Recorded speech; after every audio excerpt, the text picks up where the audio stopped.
Welcome to the Great Detectives of Old Time Radio. From Boise, Idaho, this is your host, Adam Graham. If you have a comment, email it to me, box13@greatdetectives.net.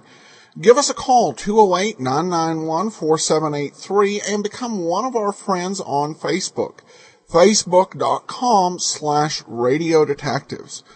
Well, today's episode is brought to you by the support of our listeners, and I want to especially thank John for sending along his support. Your financial support is really appreciated, and we definitely value it. All right, well, now it's time for today's episode of yours truly, Johnny Dollar. It's the Howard Arnold Manor from October 27th of 1953. Wrigley's Spearmint Chewing Gum, the refreshing, delicious treat that gives you chewing enjoyment, presents for your listening enjoyment John Lund as Johnny Dollar. Hanley Conrad, Johnny. Oh, hello, Mr. Conrad. You employed? No, I'm not. All right. Ever heard of a man named Howard Arnold? Big attorney? Represents some of the biggest. Oh, yeah, that one. I've been reading about him. Attorney for George Castro. That's right. Represents the whole rotten syndicate. Yeah. We insure him for $500,000. We wouldn't want anything to happen to him. With that outfit behind him, nothing could.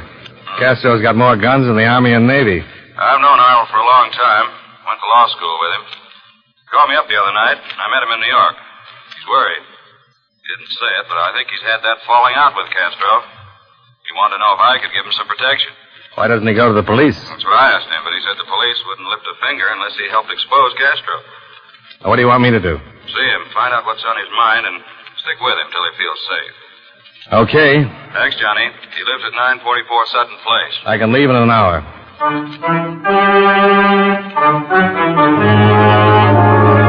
the makers of Wrigley's Spearmint Chewing Gum bring you John Lund and another adventure of the man with the action-packed expense account, America's fabulous freelance insurance investigator. Yours truly, Johnny Dollar.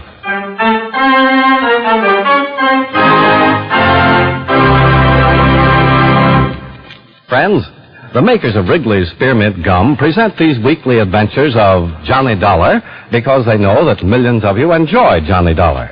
That's true of Wrigley's Spearmint Chewing Gum, too. It's enjoyed by millions, day in and day out. People find that chewing on a smooth, delicious piece of Wrigley's Spearmint Gum somehow makes the time pass more pleasantly.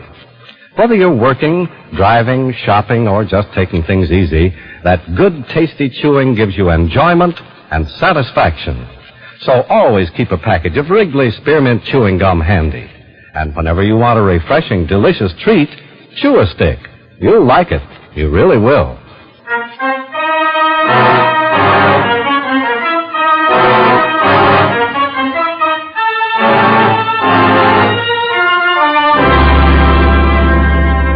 Expense account submitted by Special Investigator Johnny Dollar to Home Office, World Insurance and Indemnity Company, Hartford, Connecticut. The following is an accounting of expenditures during my investigation of the Howard Arnold matter. Expense account item 1, $23.55, train fare and incidentals between Hartford and New York City. Expense account item 2, $1.75, cab fare to the hotel, where I registered, went up to my room, and put in a call to the illustrious barrister, Mr. Howard Arnold. Hello? Is Mr. Arnold home? No, he isn't. Who's calling? Johnny Dollar. Oh, yes, Mr. Dollar. Mr. Arnold's not home. May I take a message? Just tell him I'm staying at the Ellsworth Hotel. Maybe I can reach him in his office. No, he's not there. I've been trying to reach him all morning. But I'll certainly tell him you called. Thank you.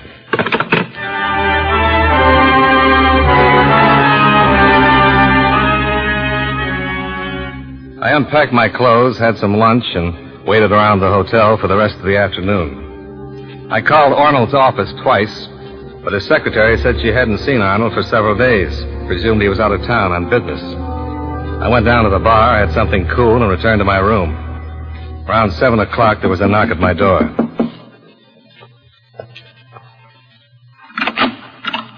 Mr. Dollar? That's right. Howard Arnold. Oh, come in. My wife told me you'd called. Yes, and I checked with your office several times. I haven't been to my office. I haven't been home, even. Sit down. Thanks. You got a light? Thanks. How much do you know about me, Mr. Dollar?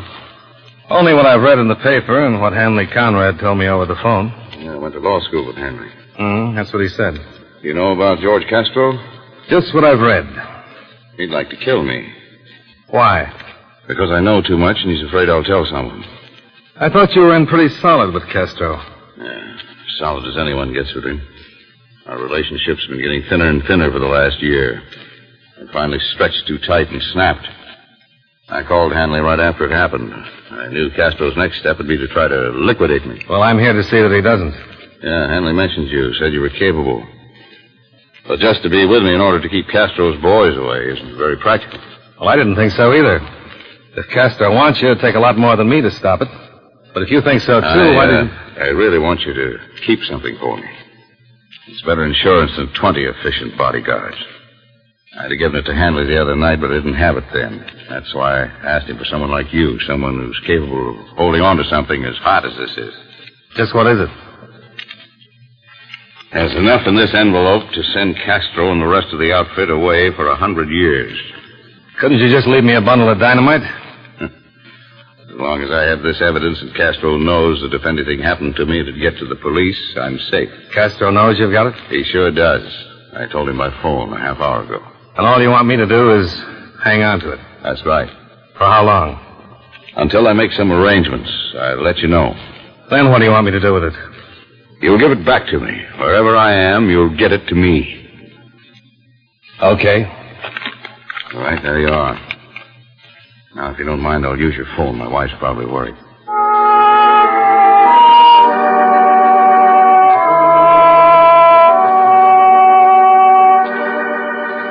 I looked at the large envelope and thought about George Castro, the big boy of the outfit. 1/4 man, 3/4 rat. If he ever found out where that envelope was, yours truly could stop planning for his old age.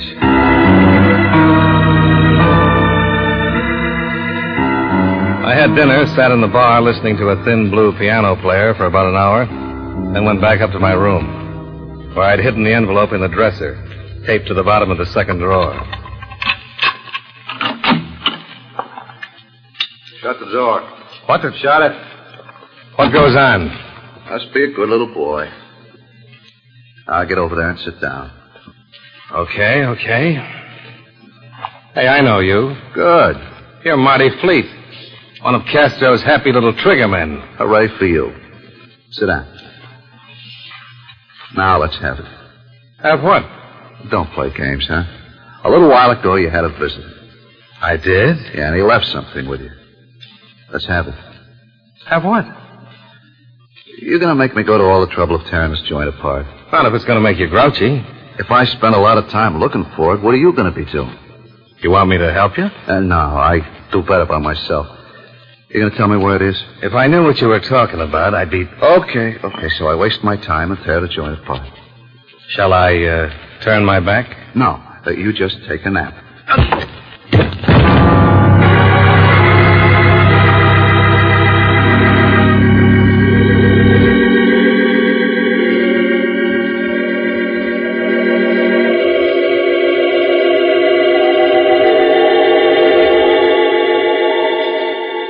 I finally got my eyes open and found myself alone in the middle of a pile of furniture. The gorilla had departed, and to my amazement, I discovered that he hadn't found the envelope. I called Howard Arnold. Hello? Is Mr. Arnold there? Who's calling? Johnny Dollar. Just a moment. For you, dearer, Mr. Dollar. Hello, Dollar? Well, I think so, but I wouldn't swear to it until I find my head. What's wrong? One of Castro's boys paid me a visit. Did he know I'd been there? Obviously, he wanted the envelope. You didn't give it to him. He was persistent in a physical sort of way, but I still have the ugly little thing. That's bad. You're darn right it is. He'll tell Castro he couldn't find it. Castro even thinks you've got it. Well, let's relieve his mind. You take it back. Well, certainly it's no good you're keeping it if Castro suspects you still might have it. Look, you meet me. Where? Well, certainly not in my house. Castro's probably having me watched. He won't do anything until he knows he can get his hands on that envelope. Well, any place you say, but if you think you're being watched... I'll be careful to lose anyone who might be following. I know a spot. It's about 2 miles off the main highway to Connecticut. Well, why all the way out there? Can't we just meet in a gas station or something? No. When you turn over that envelope, I want to be in the safest place possible. But that's a long way. It just doesn't make... Please, Mr. Dollar, this is the way I'd like it. I know what I'm doing. It's deserted, away from everything, and the last place Castro would think of. Okay, if that's the way you want it.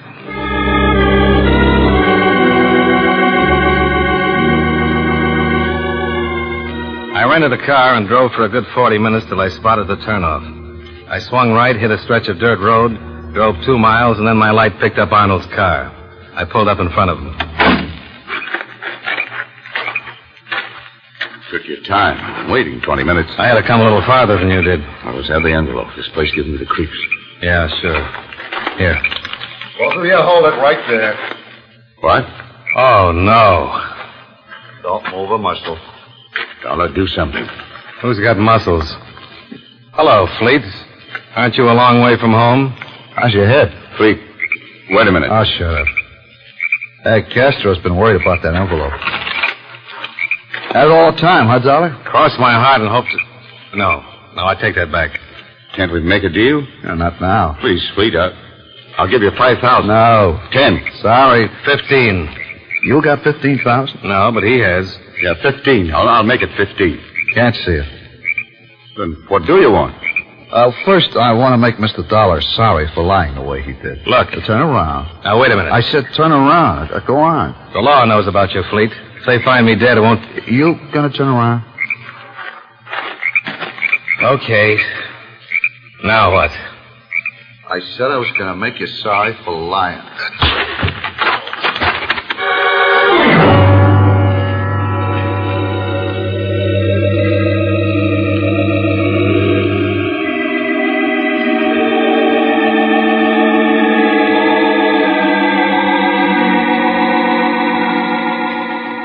Well, there it was again. That disgustingly familiar deep black hole. The hole works. I don't know how long I was out this time, but when I slowly pulled myself back, I thought at first that part of the dream had stayed with me. I got to my feet and made my way to the edge of the road. The whole sky seemed to burn with a brilliant yellow light. I looked down in the ravine, and there was Arnold's car, resting on its side where it had rolled, the flames roaring up around it, the charred arm of a man hanging out of the window.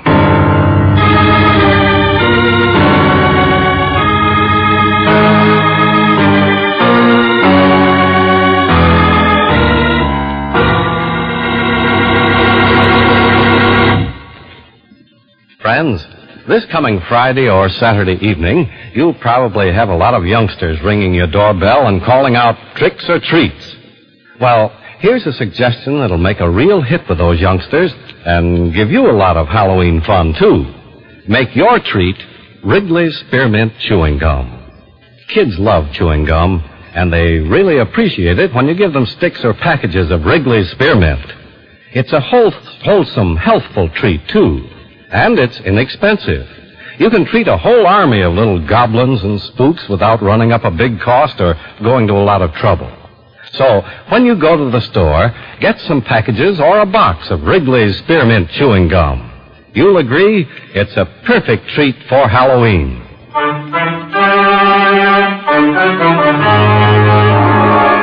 And now, with our star, John Lund, we bring you the second act of Yours Truly, Johnny Dollar.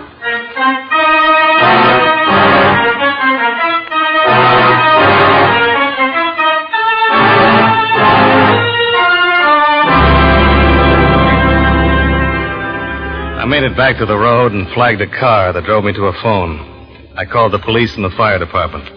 40 minutes later, the fire department arrived, and the wagon hauled what was left of Arnold down to the morgue. I explained what had happened to a Lieutenant David of homicide, and we drove back to the station where I made a statement. I'm having Castro picked up now. Got a call out on Monty Fleet, too. I still can't figure how Fleet got out on that road, Lieutenant. You followed Arnold. No, he couldn't have. Fleet worked me over and took my room apart. And when I woke up, he was gone. All in all, I was out for about 10 minutes. Yeah. Arnold lives a good 30 minutes from my hotel. When I arrived, Arnold said he'd been waiting 20 minutes. Uh-huh. It would be impossible for Fleet to tail Arnold then. Unless he had wings. Ever think he might have waited around, tailed you? No, he was already there when I arrived. Maybe somebody could have told him. Who? How do I know? Maybe Arnold told his wife, and she said something. She's down in the morgue now, making an identification on the body. Yeah? We've got George Castro downstairs. Hold him. You got Castro downstairs. Yeah, I heard. I want to talk to him. Bennett? Yeah. Arnold's outside. She identify him? Yeah. Said the body was Arnold, all right. Pretty hard to tell, but the ring and the watch clinched it. Feeling pretty bad. I'll bring her in. Yes, sir. Mrs. Arnold? Come in, Mrs. Arnold. This is Mr. Dollar. How do you do? Hello. Sit down, please. Thank you. Now, I'll try to make this as brief as possible. I'd appreciate it. I understand you identified the body. Yes, it was Howard. You could tell.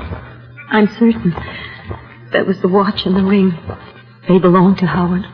Did you know your husband was going to meet Mr. Dollar before he was killed? No. He didn't say where he was going. He'd been acting very strangely for the past few weeks. Did he tell you he'd been to see me earlier today? No. I didn't even know he knew you. Or do you know why anyone would want to kill him? Lieutenant, you know who my husband was. What he did, the people he represented. See them. All right, Mrs. Arnold. I'll have someone take you home. Thank you, but I have my own car. Well, if you don't feel well... I'm all right. Nice meeting you, Mr. Dollar. Goodbye. Goodbye. Yeah, she's taking it pretty good. Uh-huh. You wanted to talk to George Castro. Yeah. Yes, Lieutenant. Send in George Castro. All right. I think we'll be able to hold Mr. Castro for a while this time. One thing really bothers me. What? Why didn't Fleet kill me? Just knock me out. Kill Arnold, run him off a cliff. Something really out of place in this one. Here's Castro, Lieutenant. Well, how are you, Lieutenant? Sit down, Castro. Are you going to introduce me? If it's important to you, the name is Dollar. Okay. Now, what's this all about? Howard Arnold was killed a couple of hours ago. Huh? You don't say. Shot. Piled in his car and run off a cliff. Caused quite a fire. Oh, such a shame. Well, don't look at me. It's all right, Castro. We've got strong stomachs. This one of your cops, David? No, but I agree with him. That's too bad, because I don't like him. So, I guess I don't like you either. I'm getting all choked up. That might be arranged, too. Listen, Castro, you keep your mouth shut until I ask you a question. You may throw a lot of weight around this town, but you're on a diet when you're in this office. One of your boys killed Arnold. I doubt that. Marty Fleet, and I'll swear to it in court. Fleet, huh? No.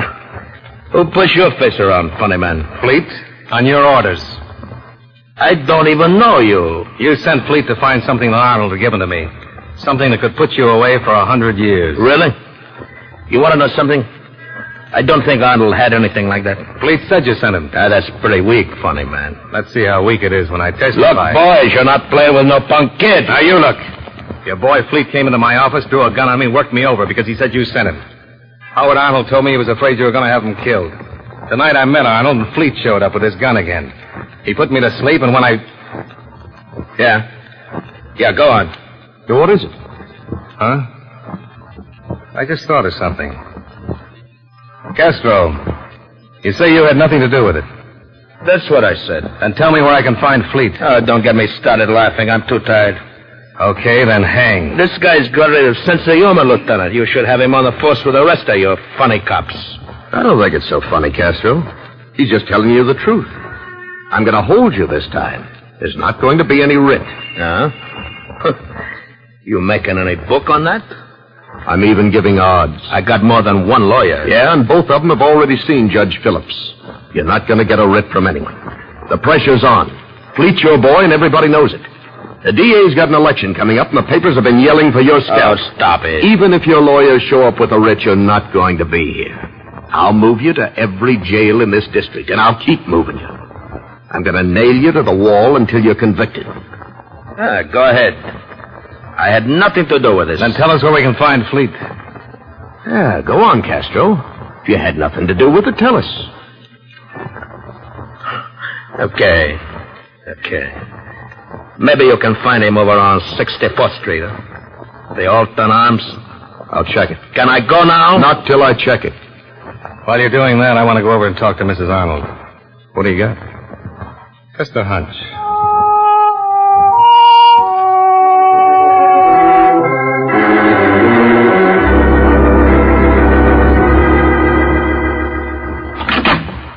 Yes? Oh, I'd like to talk to you, if I may, Mrs. Arnold. I really don't feel much like discussing anything, Mr. Dollar. This is pretty important. All right. Come in. Sorry I had to disturb you. So am I. But if it's important, Well, you want to get your husband's killer, don't you? certainly. We can go in here. You know, this happened so suddenly, it's hard to really believe it. Now, Mr. Dollar, how can I help? Well, I'd like to know a few things about your husband. He provided for you, didn't he? Yes? But I don't see how that can be of any importance. Well, I just want to know a few things. Your husband made quite a bit of money, didn't he? Yes. You got along? You were happy? Very. You know, there's something awfully funny about this killing. What do you mean? Do you mind if I smoke? No. Please go right ahead. Thanks. Would you like one? No, thank you. What did you mean that there's something awfully funny about my husband's death? Well, a man named Fleet is supposed to have done it. Works for George Castro. My husband was always afraid of Castro. This Fleet came to my room at the hotel. Said he was working for Castro. Wanted some evidence your husband gave me in an envelope. Fleet knocked me unconscious, and then, for a professional hoodlum, did a remarkably poor job of searching. Why haven't the police picked him up? Well, they're looking for him, but I doubt if they find him. Why not? Why won't they find him? He met your husband and me out on the road. Knocked me unconscious again. Then when I awoke, it looked like he'd killed your husband and shoved the car over the cliff. Oh, please. Can't this wait until tomorrow? I think you can help me. But I don't know what you're getting at. Well, Fleet couldn't have followed me because he was already out there. And he couldn't have followed your husband because there wasn't enough time. Somebody told him where we were going to meet. He had time to get there, but not to follow us. Now, Fleet knew that I knew him, could identify him. Why didn't he kill me? I don't know. And I don't know what you're getting at. Now, if you don't One mind... more question, Mrs. Arnold. Yes. When I called your husband this afternoon, I talked to you, didn't I? Yes. At the station, you said you didn't even know your husband knew me. That's right. But when I told you my name over the phone, you knew who I was. I did no such thing. Oh, I'm afraid you did. You said, "Oh, yes, Mr. Dollar," the first time I called. Well, that's not so unusual. My husband has a great many clients. It was just a matter of diplomacy. Mm-hmm. You know what I think, Mrs. Arnold? I'm really not interested in what you think, Mr. Dollar. I'd like you to leave. I think someone wanted me to identify Fleet as your husband's killer. I don't think Fleet killed your husband. Well, someone certainly did. I think someone else wanted the police to think George Castro was behind it. Might even have hired Fleet, unknown to Castro. Told Fleet to be sure and tell me he was doing the job for Castro. How can I possibly help with all this? Your husband wanted me to hold the evidence until he could make some arrangements. What kind of arrangements? How should I know? He was safe as long as the evidence was safe. Castro wouldn't do anything. Arnold could have put the envelope in the safety deposit vault with instructions to have the police open it in case of his death. Mr. Dollar. Instead, your husband gave me the envelope. Said he'd take it back when he'd made arrangements. Now, how could that help him? I don't know. He couldn't hide, go to another country. He knew you can't run away from a man like Castro. And if he ever had the evidence on him, Castro would kill him in a minute. All right. You've said what you had to say. No, not quite. You know what I think? I think the arrangements had already been made. I think the best way for your husband to escape Castro was to have himself killed. You're insane. If he was dead, you'd have all his money and $500,000 more in insurance. Get out of here. But he isn't dead at all, is he? The man in that car was Fleet. Get out. Your husband leaves the country, everyone thinks he's dead, Castro stops looking for him, and after you collect the money, you meet him. Get out. Get out. Howard. Well, hello, Mr. Arnold. You don't even look singed. And what a lovely gun. I didn't credit you with this much sense, Dollar. Howard, what are we going to do? We're going to do just as we planned, with one slight change. Your car's in front, isn't it, Dollar? Yeah? Get our car, Beth. You're going to follow us. Where? Get the car. Fleet was the body in the burning car? Yes. You hired him to throw the blame on Castro? Of course. You're really a pretty messy guy, Arnold. You won't have to worry about it long. The police know I came here. They're going to wonder who killed me. What's the matter with Castro? He's sitting in the lieutenant's office right now. He has so many efficient assassins. Let's go. Okay.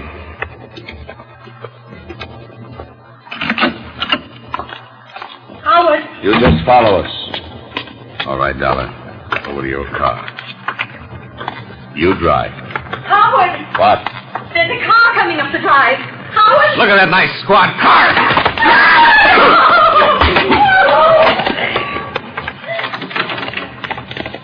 Dollar, what's going on? Oh, hi, Lieutenant. You've met Mr. Howard Arnold? Holy. He's alive. Yeah, but slightly unconscious. Better get them both in the car. Right. Sergeant, what's going on? I'll tell you all about it as soon as we can sit down in some nice, loud saloon. Okay? Well, It's on the expense account. Okay.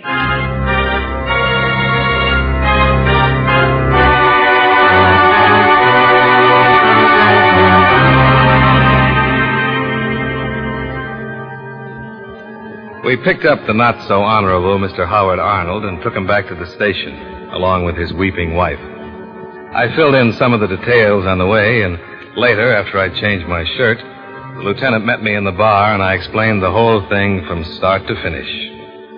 Between the start and the finish, I ran up expense account items 3 through 25, $27.75, drinks and dinner for two. Expense account item 26, $49.18, car rental and hotel bill. Item 27, $21.43, train fare and incidentals back to Hartford. Expense account total, $123.66. Yours truly, Johnny Dollar.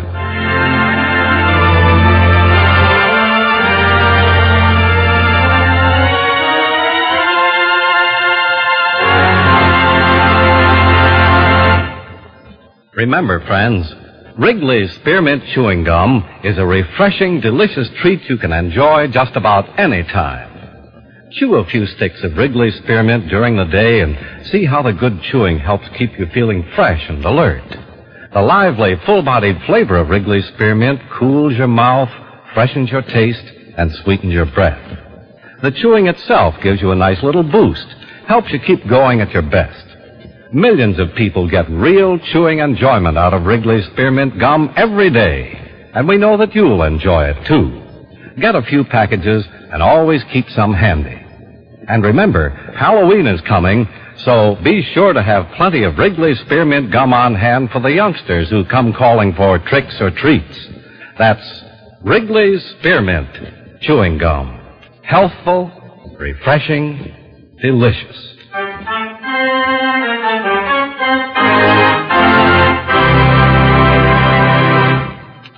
Yours truly, Johnny Dollar, brought to you by Wrigley's Spearmint Chewing Gum, stars John Lund in the title role and was written by Blake Edwards with music by Eddie Dunstetter.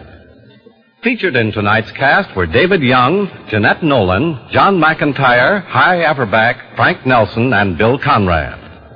Yours truly, Johnny Dollar, is produced and directed by Jaime Del Valle.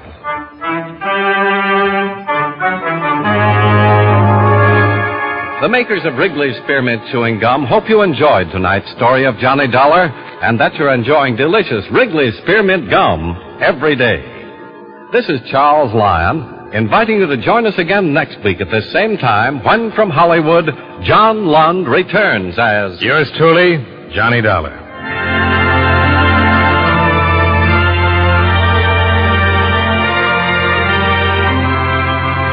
This is the CBS Radio Network.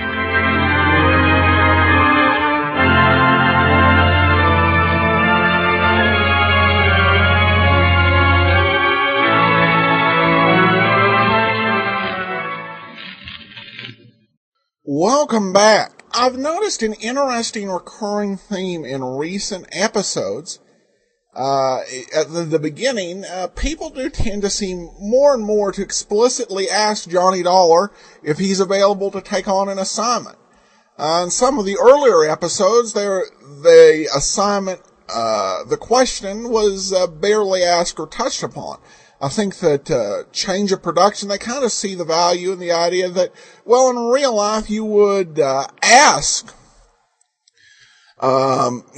if someone was available. Of course, for those of us who are fans of the program, we know that particularly in the John Lund era, Johnny is rarely at home and on a case. Usually, if he is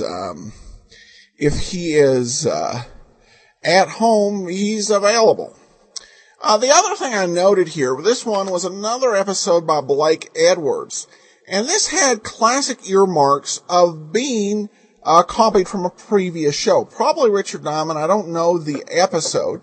But there was one point in there where Johnny Dollar was referring to something that had happened in the hotel suite. And he said that he had been confronted in my office. Well, of course, he'd been confronted in his hotel room. But it seems like that's a line that got by the rewrite. That Edwards failed to change the line from whatever detective show he was working with. All right, well, that will actually do it for today. We will be back on Monday with the adventures of Frank Race, and then be sure and be back with us on Friday for yours truly, Johnny Dollar. In the meanwhile, send your comments to box 13 at greatdetectives.net. Give us a call, 208-991-4783, and follow us on Twitter at Radio Detectives. From Boise, Idaho, this is your host, Adam Graham, signing off.